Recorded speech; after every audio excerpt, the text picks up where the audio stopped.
Mr. Chambers! Mr. Chambers!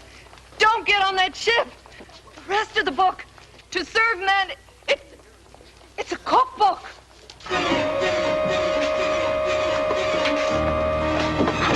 No! No! No! No! No! Ah! No!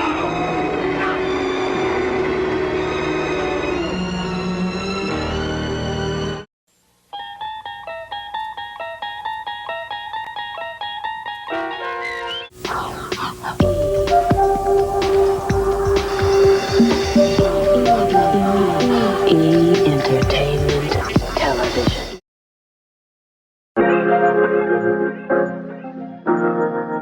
This show is brought to you by Mark Premium Menthol, a new world of freshness.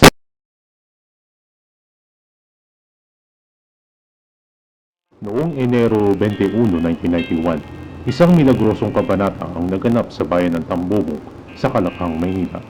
Ito ay dahil sa pagpapakita ng dalawang liwanag na hugis tao sa kalangitan. Nagparating ito ng hudyat sa nalalapit na katapusan ng mundo at pagbibigay ng pagkakataon sa mga tao na manalig at maligtas. Dahil sa balitang ito, marami ang nagpunta sa maliit na bayan na ito para sa ng araw upang maligtas sa pagdating ng paggunaw ng mundo sa taong 2000. Ito ay istorya ng matinding revelasyon at kaligtasan na kumalat sa buong mundo.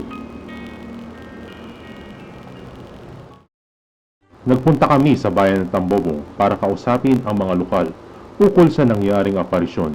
At ayon sa aming interview, bigla na lamang may tumunog na malakas na trumpeta sa langit noong katanghaliang tapat ng Enero 18, 1991.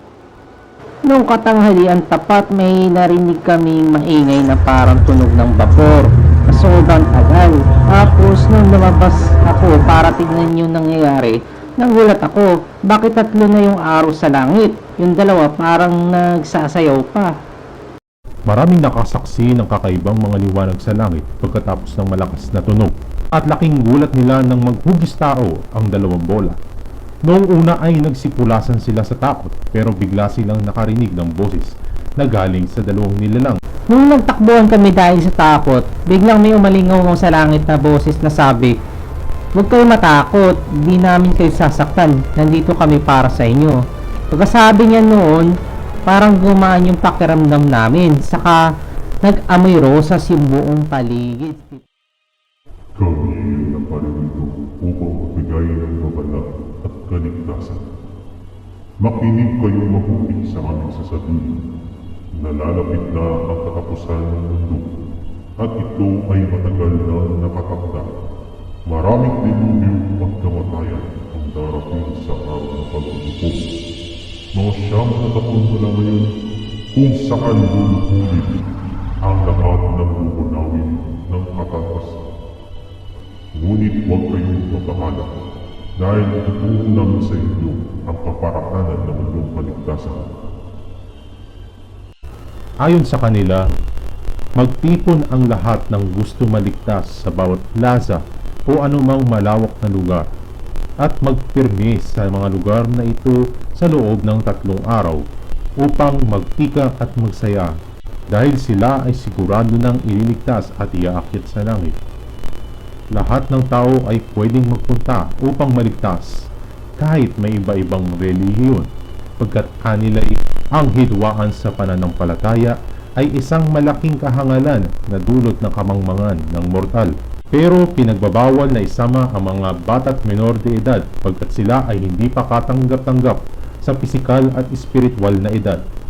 Sila'y maaari pang maligtas sa mga susunod na pagbisita ng mga anghel pag sila ay tumanda na sa itsura, isip at sa puso.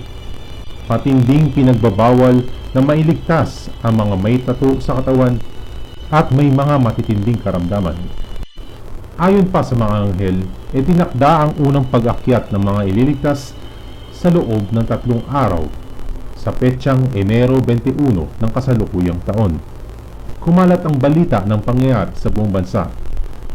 Maraming bilang ng mga tao ang nag-ipon sa mga malalawak na lugar tulad ng mga plaza, mga open court ng eskwelahan, mga parke at iba pang mga lugar tulad ng Quirino Grandstand.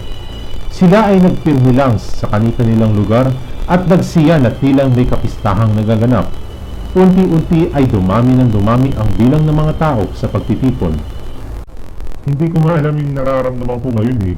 Pero grabe ang ganang pakiramdam ko. Hindi na ako reliyosong tao pero magaan yung pakiramdam ko nung napanood ko yung apparition sa TV. Tapos, parang amoy na amoy namin yung roses. Naging ghost town ang mga ito pagkatapos ng aparisyon. Dito sa Metro Manila, tumigil ang komersyo sa malalaking malls at iba pang establishment. Ang simbahang Katolika naman ay kinokumpirma pa sa Vatican kung dahil sa mga nakumpirmang paglipad ng ilang mga tao sa langit, ang leader ng simbahang Katolika at iba pang mga reliyon ay Nakikita natin na mukhang totoo yung mga nangyayaring rapture ngayon. Pero bilang scientist, gusto ko maintindihan yung nature ng pangyayari. Dahil first time ito na maging factual, yung mga nakasulat sa mga banal na aklat at ibang mga reliyon na magkatotoo. And I think I have a mission to spread the message to other non-believers na tanggapin nila sa puso nila yung kaligtasan na inaalok sa atin ng mas taas. Gagamitan namin ng mga devices at iba pang scientific measurements para i-verify yung nature ng dalawang anghel sa ere saka yung atmosphere doon sa vigil sites kung saan nangyayari ang mga himala. mapapansin naman na madami bilang ng mga bata ang inabandona ng kanilang mga magulang. Siyempre, gusto ko rin na makakit sa langit. Pero di ko maiwanan yung mga misakit kasi nahahawa ko. Mapabayaan na lang ba natin sila ng ganyan? Ang iba naman ng mga tao na hindi maliligtas tulad ng mga may tato ay may kitang kumukuha ng kanilang mga pagkain sa mga palengke at grocery.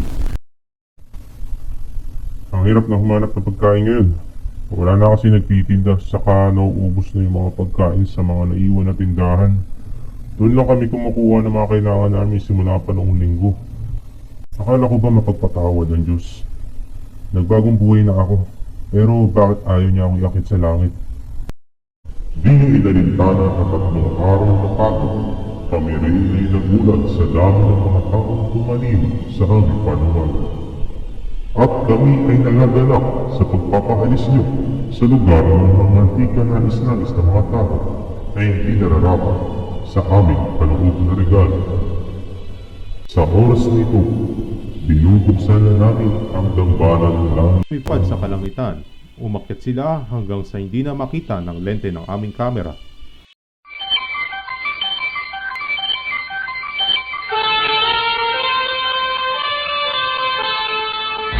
ABS-CBN Broadcasting Corporation, DZFM, sa 30, ang himpilan ng malayang mamamayan.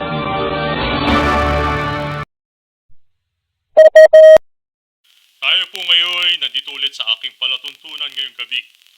Alam niyo naman, napakahirap ng buhay ngayon at maraming kaguluhan na nangyayari sa buong bansa at sa buong daigdig. Ito ay lang nag-iwan tayo dito sa lupa. Pero bilang Pilipino, pagamat ganito ang nangyayari sa atin, ay hindi dapat tayo mawala ng pag-asa dahil baka sa susunod na pagbisita ng 2 anghel sa langit ay tanggapin na nila tayo. Kaya naman sa oras na ito ay kakamustahin natin si Ginoong Rodolfo Gatdula, ang chairman ng Task Force Tambobong, para magbigay ng isang malaking anunsyo. At ito ay tungkol sa kanilang konkusyon, sa kanilang pag-aaral sa aparisyon noong nakaraang Enero. At sana ay isa itong magandang balita at magandang sorpresa para sa ating mga naiwan. Ginoong Gatdula, magandang gabi. Magandang gabi rin sa iyo, Panyero. Matagal ho din namin kayong hindi nakita. Ano po pala yung balita na ipaparating niyo po sa amin, sa aming mga tagapakinig? Gusto ko sabihin sana. Alam niyo, huwag ka nang kabahan, Profesor. Kukunti na lang tayong tao dito sa mundo. At nervous ka pa eh. Sa totoo po ay hindi ko alam kung paano ko sasabihin to sa inyo lahat. Hindi totoo ang himala sa tumbogong. Patawarin niyo kami. Paano pong hindi totoo? Kita naman po natin sa dalawang mga mata ang nangyari. Buong pamilya ko po ang umakyat sa langit. Patawarin niyo po kaming lahat. Nahuli po kami sa result ng aming study. Ano po ba yung sinasabi niyo? Hindi po mga totoong anghel yung nakita natin sa langit. Mga mata lamang sila ng isang malaking halimaw. Halimaw?